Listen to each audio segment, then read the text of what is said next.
மாசம் மாசம் முடி வளருதோ இல்லையோ முடியோட நிலைமை ரொம்ப மோசமாயிட்டே போகுதுன்னு சொல்லிட்டு ஃபீல் பண்ணிட்டு இருக்க உங்களுக்கான சூப்பரான சீரம் சொல்றேன். இந்த சீரம் ப்ரிப்பேர் பண்ணி வாரத்துல 3 நாள் யூஸ் பண்ணாவே போதும். இதுக்கு வெந்தய விதை, ஆளி விதை, கற்றாழை ஜெல் சேர்த்துக்கலாம். நம்ம ஃப்ரெஷ்ஷா ஆட் பண்றதுல நமக்கு நல்ல பெனிஃபிட்ஸ்ங்க தெரியும். இது எல்லாத்தையும் கட் பண்ணி சேர்த்துக்கலாம்.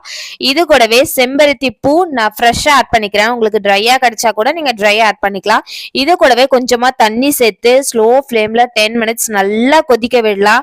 நல்லா இந்த மாதிரி கொதி வரப்போ சூடா இருக்கப்பவே ஃபில்டர் பண்ணி எடுத்துக்கலாம். ஃபில்டர் பண்ணி எடுத்துருக்கக்கூடிய இந்த சீரம்ல இது கூட 2 விட்டமின் இ கேப்சூல் சேர்த்து நல்லா மிக்ஸ் பண்ணி ஸ்கேல்ப்ல இருந்து ஹேர் நுனி வரைக்கும் நல்லா அப்ளை பண்ணிட்டு ஒரு 10 மினிட்ஸ் கழிச்சு நம்ம ஹேர் வாஷ் பண்ணிட்டு வந்துடலாம். இந்த சீரம் பாய்ஸ் அண்ட் கேர்ள்ஸ் 2 பேருமே யூஸ் பண்ணிட்டு வரலாம். கண்டினியூஸா யூஸ் பண்ணீங்கன்னா சூப்பரான ஒரு டிஃபரன்ஸ் கண்டிப்பா உங்களாலையும் ஃபீல் பண்ண முடியும். இதெல்லாம் ஃபாலோ பண்ண எங்கிட்ட டைம் இல்லைன்னு நினைக்கிறவங்க நம்ம கிட்ட ஹேர் ஃபால் கண்ட்ரோல் பண்ணி ஹேர் ரீக்ரோத்துக்கு ஹெல்ப் பண்ணக்கூடிய ப்ராடக்ட்ஸும் அவைலபிளா இருக்கு. ஸோ வேணும்னு நினைக்கிறவங்க கீழே